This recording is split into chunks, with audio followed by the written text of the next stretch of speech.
My name is Gianni Infantino, FIFA president. For the best of sports, always listen to Today Sports Live on Today95.1 FM, Port Harcourt.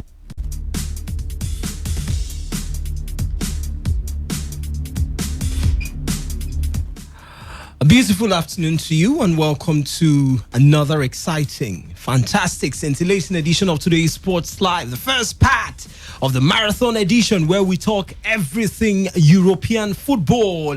We'll be giving you detailed analysis and reports and everything you need to know emerging from the sporting scene. The show is reaching you live from the studios of our premium news talk and sports radio station, Today 95, the rocking 1FM, right here in the Garden City of Port Harcourt. It's the 22nd day of the month of February. My name is Wisdom Obina, and I'll be your anchor on the show today. Plus, I'm never alone in the studio. Joining me this afternoon are the guys. Let me start with the man who's smiling in front of me. He wasn't smiling when we came in anyway. So maybe, just maybe, what is seen on his screens, I don't know. Maybe that could be the flavor or something. But the most valuable player, as far as I'll still use that word. He was the best in our team. His additions were massive.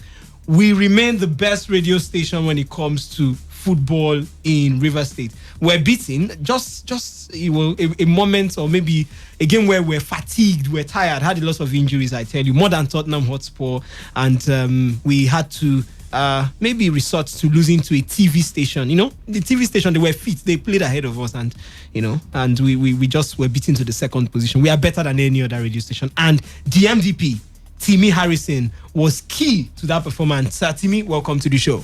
Good afternoon, sports fans. I'm actually laughing because you see Obin I actually looks like 10 years older. It's like 3-pack. Not even 2-pack. But it's good to be here. It's good to be here. It's always good to be around, and it's a sweet day for sports. The anticipation of what's going to happen earlier as of tomorrow, it's just massive, and we all want to sit and see if Braithwaite matters, to get even a minute in today's game. Against Eba, it's really important that he plays, and it's just a massive day for sports. Good afternoon again once more. Well, some technical issues didn't let us hear him properly when he started, but another man who joins us here, and maybe, just maybe, we'll see how we can spare some minutes in the course of our analysis, or maybe before we run out of the studio for the first part, to talk about what will be coming up tonight between between Deontay Wilder and Tyson Fury. Early hours of tomorrow morning now, if you're talking about Nigerian time. Priye also joins us in the building. Priye Izogu. Priye, welcome to the show. Yeah, good afternoon, sports fans. Good afternoon, Superman Wisdom. It's always great to talk about football, especially from the old continents of Europe. All right, a lot on the menu. But before we talk about what's up for today, maybe I'll ask the guys in a matter of minutes what was the most exciting story for them in the outgone week. But before that, just in case you're wondering what we have on the menu today, Manchester City will be up against Leicester City later on this evening. But before that, the Battle of London between Chelsea at the Stamford Bridge against their former coach, the special one, the only one, the chosen one. The happy one now, Jose Mourinho. He will be returning to face his former player.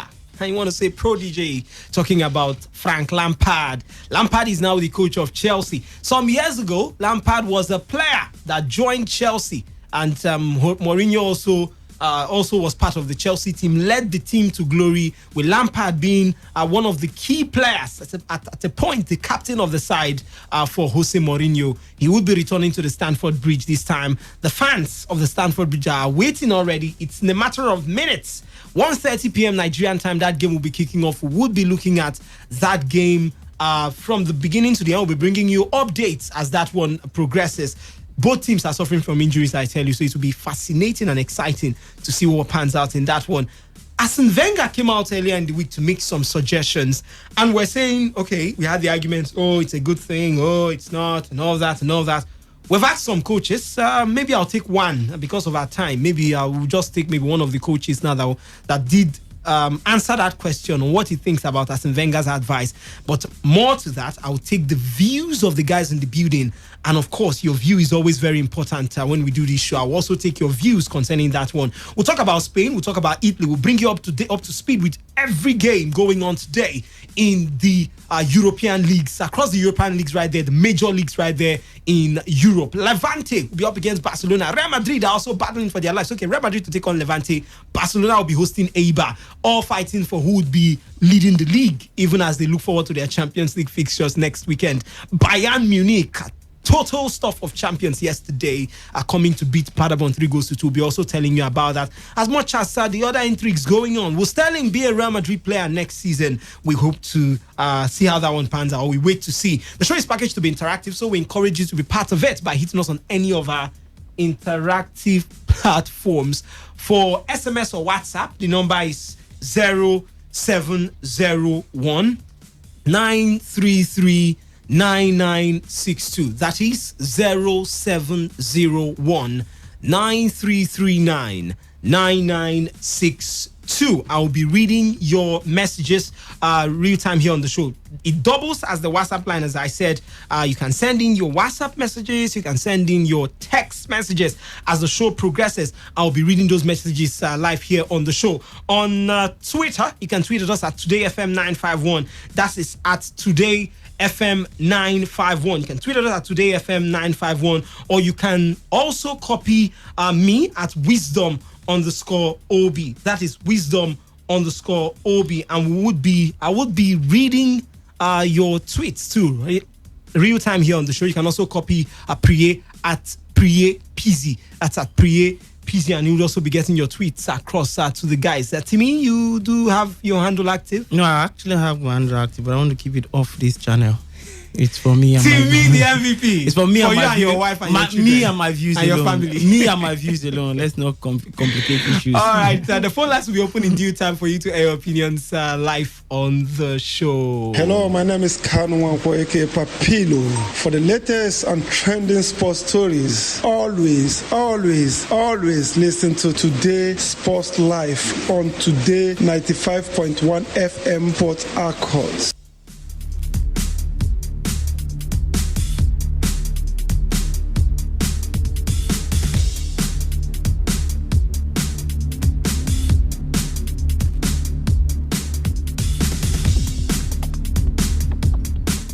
All right, guys, so quickly, it was a week full of drama. Not really too much drama now, but on the local scene, I tell you, there were lots of dramas now and fun. But what made the headlines? Let me start with you, Priye. What made the headlines for you in the outgoing week? And definitely it will be the European Champions League. I'm always a big fan of that competition. Some teams did well and some did not. And I think after seeing the games, I actually went to do some research concerning the English side. I think they're doing poorly in this year Champions League. I did some research and I discovered some few stuff. And not just that, we can also take our mind back to the match between Chelsea and Manchester United.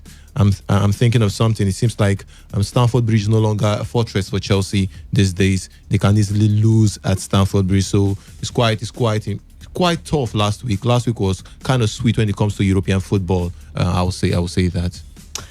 For you, Timmy, what struck you the most this past week? Two important things. First, the return of the Champions League. Second, and I've already said it, Martin Braithwaite move from Leganes, playing right now against Celta Vigo, to Barca. I think it's a rule that needs to be scrapped or amended. You had the whole of January to sign a player. True. You never took it.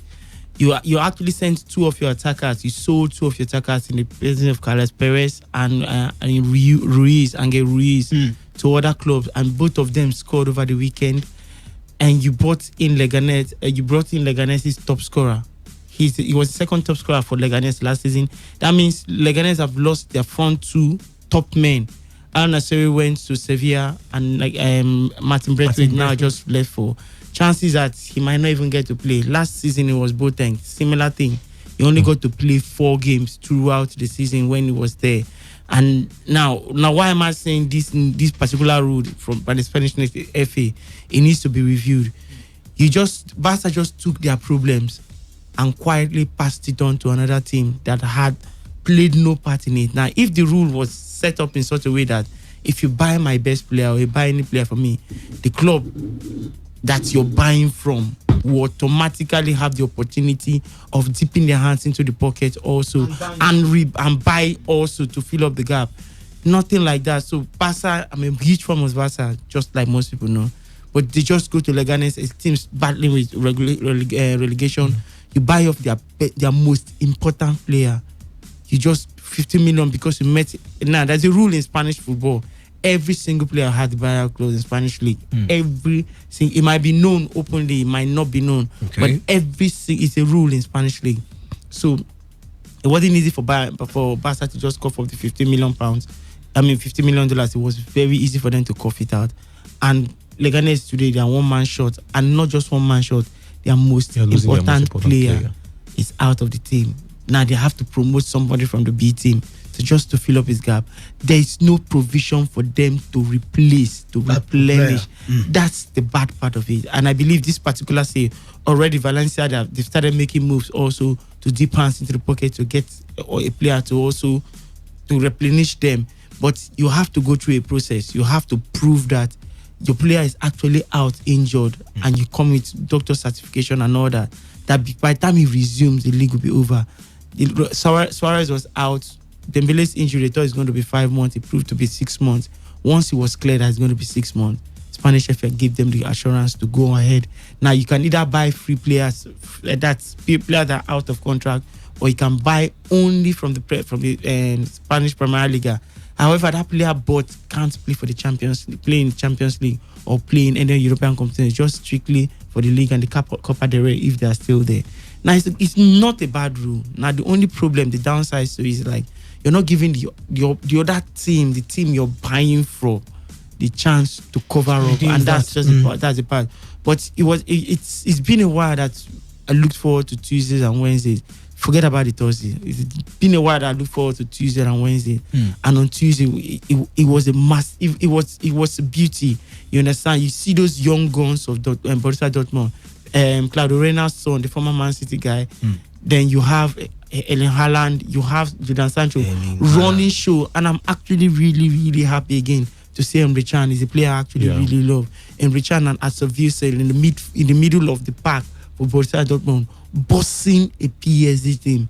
As in, they boss that PSG midfield, the midfield that contains Verratti, Gay. Then you have Neymar in front of that midfield. They boss them completely, beat them. PSG just scored, and almost immediately, 2 minutes later, Haaland went to score. Who provided the assist? Claudio Reyna's son. How old is he? Just 17. Another American talent. Americans are just producing talent left, right, center. So it's a big thing that the Champions League is back. At least it keeps our Tuesdays and Wednesdays happy. Occasionally, we have to dip hand on Thursday to watch the likes of Arsenal play. However, it's a big thing that the Champions League is back. That was the highlight of my week. They call it the schoolboy Champions League now, or maybe the. I got my baba. I tell you, when the big boys play on Tuesday, Wednesday, the other boys, I didn't say they are small boys, the younger boys before. The other guys, when the original teams play, TV, that's not what I said, dude. No, that's what I am when saying. That is what I am saying. That's why I said I don't want to use my handle for this. That's what I am saying. So it is my view.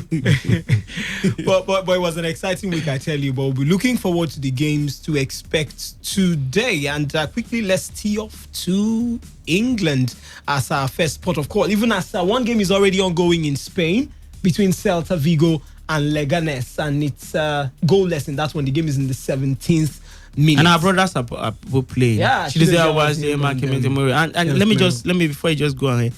Owazima impressed me seriously. He made the move from Porto, the loan move from Porto.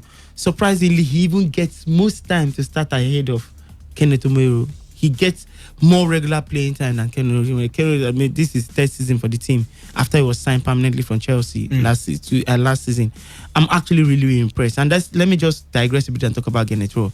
This has to be the handiwork of Kenneth Omero. Kenneth Omero is coming to the Super Eagles setup, and it now made it like if you're not playing for your clubs regularly, you don't get to play for the Super Eagles. Back in the days, even in the time of Clement Twesov, you had players. Rashidi Ekini to a particular point wasn't even playing for Sporting. Okay, Sporting Gion, he got to play for Sporting Gion. Yeah, he wasn't even the regular in Sporting Gion. He was the number one player for the Super Eagles. But we've got to that stage now. If you want to play for the Super Eagles, you have to be a regular. And we've seen some of our players make decent sporting choices. They have to move. Sometimes they get to move from bigger clubs to smaller clubs just to get play time.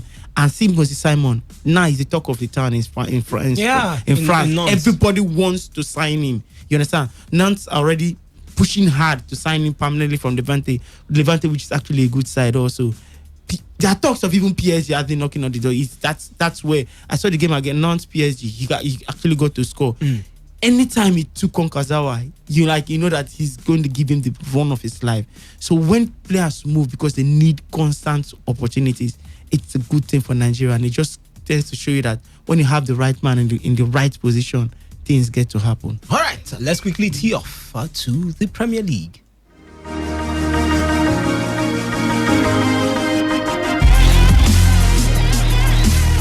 All right, just because of the early kickoff, seems to be the arguably one of the biggest games of the day. The other will be between Man City and Leicester City. Yes, the game between Chelsea and Tottenham Hotspur.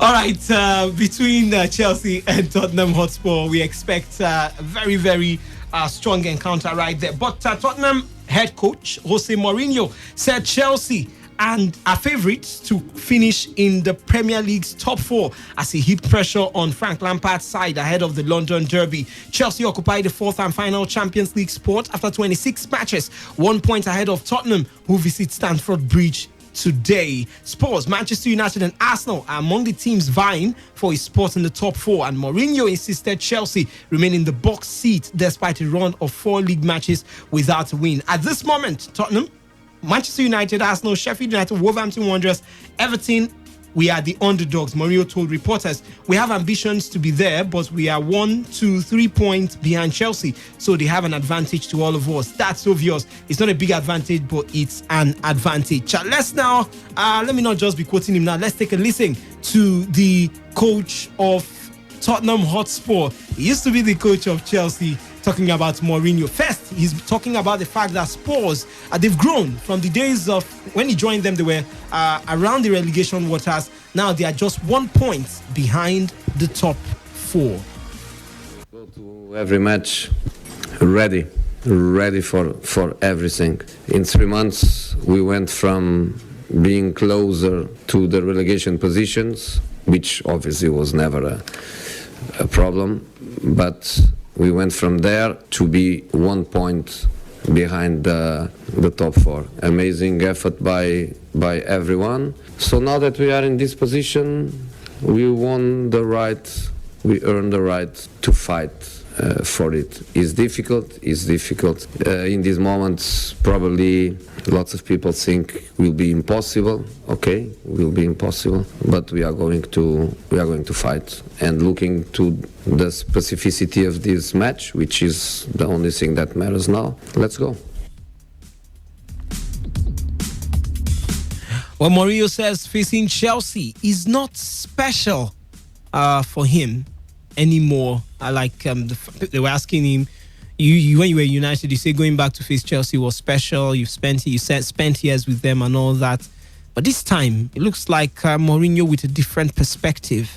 No, not special. One more game. Because I am a professional, because I am, as I told every time I played against my previous clubs, I belong to 100% to my club, and that's it.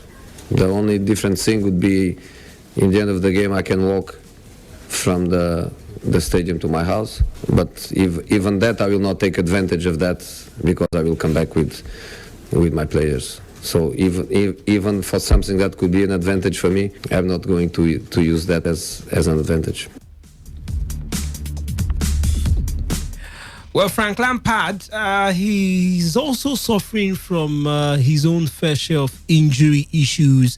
And even if the obvious one to everybody is Tottenham, but Chelsea, they do have injury problems, I tell you. Let's, for those who are wondering, will N'Golo Kante be part of it? Will Tammy Abraham play? Ruben Loftus-Cheek? Let's hear from Frank Lampard himself on the injury updates from his Chelsea team. Where do I start? N'Golo is not fit. It's a muscle injury, similar to the one he came off recently against Arsenal with. Should be probably, hopefully, 3 weeks, something around that. Christian Pulisic still not fit. At the moment, I can't give you an exact date. A difficult injury. We're working with that. Ruben is in the squad, not fit to start, but great to have him in the squad. Obviously hasn't kicked a ball this season.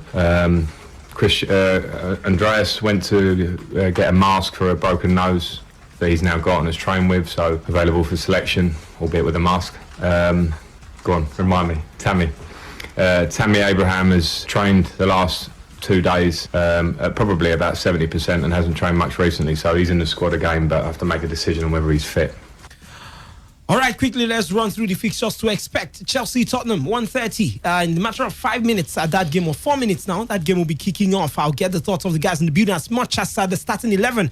Burnley will be up against Bournemouth at 4 p.m. Crystal Palace against Newcastle United. Same time, Sheffield United will host Brighton. Southampton will be up against Aston Villa. Leicester City will take on Manchester City by 6:30. And tomorrow we'll see Manchester United take on Watford. Wolves will be up against Norwich. Arsenal will take on Everton. On Monday night, we'll see Liverpool take on West Ham. We'll come to the analysis of some of these games one after the other. But guys, let's stick with Chelsea versus Tottenham. Let me start with you, Timmy. Your Chelsea side will be up against Tottenham. It's at the Stamford Bridge, but we know what injury has done to the Tottenham side. But it also seems like Chelsea are suffering from the same set of problems now. I don't know, what would these injuries from the two sides, what will it add or take away from the London Derby? Predictability. If both sides are at full strength, Son is playing, Harry Kane is playing, Pulisic is playing, you can actually predict. But you have Giroud that has not played for like a million years now. He only played on Monday. He came in for the last 15 minutes. You're having Barkley starting. I've seen the lineup. Barkley starting. Then you have Bergwijn that had just 2 games. Son is out. Son is the most potent goal scorer in this current Spurs. I think Son is even a better.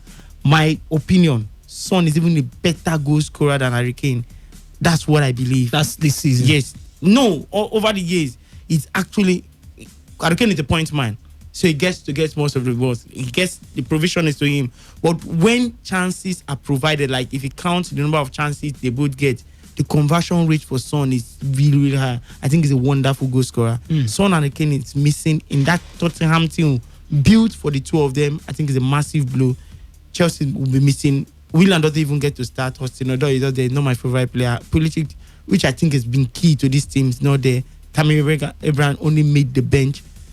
N'Golo Kante, who run all day, he's not there. So I think the game has been changed by the massive injuries on both sides. I even think Chelsea has even more worries when it comes to injuries. But the predictability of the game has been taken away by these injuries. What does Barkley get to bring? What do you expect from Barkley? What do you expect from Hudson Loftus-Cheek that gets to get a place on the bench? What do you expect from a certain Oliver Giroud that gets to start? These are players that are barely played. So it's difficult for you to call, even if you know the strength of each of them. But you call based on when they are 100% fit. As we speak now, they are not 100% fit. So it's difficult to call. But I think it's going to be a fascinating game. Truly difficult to call. Well, let me just run through the team list as that game is set to kick off any moment from now. Well, the home side, talking about Chelsea, the lineup in a 3-4-3 formation. It's Willy Caballero in goal for Chelsea, and we have the back trio of Cesar Spilicueta, Andreas Christensen, who the coach was just talking about. He's gotten a face mask, yes, and he's wearing it, as we can see in front of our screens. Antonio Rudiger completes the trio, while in midfield it's Reece James doing the wing-back jobs right there now from the right. Jorginho, Mateo Kovacic in central midfield, while Marcos Alonso comes in from the left. In attack, it's Ross Barkley, Olivier Giroud, and Mason Mount leading the lines for Chelsea. On the Chelsea bench, we've got Kepa Arrizabalaga, Tammy Abraham, Willian, Ruben Loftus-Cheek, Kurt Zuma, Emerson, Billy Gilmore are all on the bench. You want to say if these other players on the bench were really, really fit, some of them should actually keep the guys. I think William is fit on the bench. I have no idea why he wasn't started. I actually have no idea why he wasn't started. Maybe it's a tactical decision. Yeah, it has to be tactical, but I a couple of times I've called out Frank and he's turned things around. I get the reverse game at the Tottenham Stadium. We called him out, but one of Chelsea's most clinical and most efficient games they've had. We won clearly away 2-0, so difficult to call. All right, 5-3-2 is the formation that that Jose Mourinho and his Tottenham side will be going with. In goal, we have Hugo Lloris, the goalkeeper. In defense, we have Jan Vertonghen, Toby Alderweireld, and Davinson Sanchez. Tanganga comes in on the right. I want to say right wing back on this one. Ben Davies are doing the left wing back duties. In midfield, they have Giovanni Lo Celso, Harry Winks, and Tanga Ndombele. Strangely, Lo Celso will be starting in the pivot of midfield, while in attack, they've got Steven Bergwijn and Lucas Moura leading the line. So it's a 5-3-2 formation for Tottenham. On the bench, Eric Lamela, Eric Dyer, Ryan Sessegnon, Dele Alli, Paulo Gazzaniga, Dele Alli, Paulo Gazzaniga, Sergio Aurier, and Getson Fernandez. And the game has just teed off. Chelsea up against Tottenham. Priye, I didn't get your thoughts on this game and what you're expecting from this one. First of all, I will say this. I had a conversation with a friend of mine some couple of days back, and he was complaining about the problem Chelsea is actually encountering right now. And I'll say this: I have no sympathy for Frank Lampard. I am one of those persons that will say he is actually fortunate to manage Chelsea. Why do I say this? He has a system. He has like 3-4 systems that have been successful in Chelsea that other managers already kept in place. The Conte came up with a 3-4-3 formation that actually gave him the Premier League title. And most of that players are still in this team. He also have the luxury of the Sarri style, where they play the 4-3-3 formation. So he's fortunate to have different style of play that the players can easily adapt to. So I don't see any reason why Chelsea will be struggling 4 games without a win. I think the problem is from the manager. I saw the setup against Manchester United and it was quite faulty. And if he set up the same way he did today, I think he would have gotten the result from that game. Play a 3-4-3, play it safe, and definitely you get the result. Then for the Tottenham team, definitely you know how Jose Mourinho always set up. Just get 1 or 2 chances, then create your chance, and definitely you get the game at the end of the day. So it's going to be a cagey one for the Tottenham side. They won't come out and play. Definitely will know they will sit back, try to hit Chelsea on the counter, and see what their luck possibly will come out of it, because their front players are actually not that fit. So for Chelsea, I think they have all the work cut out for them. Their Stamford Bridge is no longer the fortress where teams will come and actually be scared. Teams just get good Stamford Bridge and they feel they can actually get results from there. So I think it really needs to work on the mentality of the players when they play at the Stamford Bridge. That's quite important. Then for Tottenham, let's play safe. Let's see if we get 2 or 3 chances. Then let's see if we could convert the chance. I think this game will be a cagey game. But I don't know. It could fall in any side. But Chelsea have chances to take this game. They have the players. They have the quality to actually win this game. I think it's about the tactical knowledge of the manager. I think he's losing it. He needs to work on his style of play, because funny enough, you have 2 perfect formations that this player can easily adapt to your set of players, and these players have actually won trophies with this setup, so he has no excuse than to come up with a style that will suit these players. What's your prediction for this one? I think it's a slim win for Chelsea, a 2-1 victory. Your prediction. See me your prediction. Different from the Priye of last week. Everybody calls me Priye suddenly. I think I like, if not for the Supreme Court elections because of a name change, I think I've just added Priye to my name. Set to discuss. Before I make my prediction, just say this quickly. Like, I'm surprised Mourinho is super defensive. He's playing 5 defenders in this team. Like, I think he learned something from the last match, the reverse fixture. He learned something from me. I'm actually really surprised, and it's difficult to call against the Mourinho side. It's really, really difficult to call. But I'm a Chelsea person, and I've stayed here on air, and I've given my words that I can never call against Chelsea. So I think it's going to be an easy win for Chelsea. Well, let's come down now to the specifics now. Jose Mourinho made a statement in the interview we listened to. He talked about the fact that from where he met Tottenham to where they are now, it's been a huge leap. I don't know what you make of it. Actually spot on. Do you think correct? It's been an impressive obviously they were like 16th or they're about 12 points behind Chelsea. Today they are 1 point behind Chelsea. They've moved up from like 16th, 17th position up to 5th on the log. So I think it's been spot on. Besides Liverpool, Everton and Man City, I think it's when it comes to on current form since he came since this year, I think he's the best. He's the second best after Liverpool. Yeah, after Liverpool. Yes. Yeah, so he's been fantastic. There's nothing to take away from him. He's been fantastic. People that talk bad about him are just people like they talk from sentiment because of what he's known for. The comments he's made before. You understand? They're not talking from evidence that we have on the ground. But again, I'm actually shocked to see their lineup playing 5 across the midfield, playing Lesotho as a sitting central midfielder is actually shocking when you have a certain Harry Winks there. Happy to see Ndombele on the pitch. Not the right time for him to come in because I wouldn't want Ndombele to play against Chelsea. But I'm actually still surprised that he went for this formation. But like I said, like from the reverse, I just think he just learned something from the reverse feature.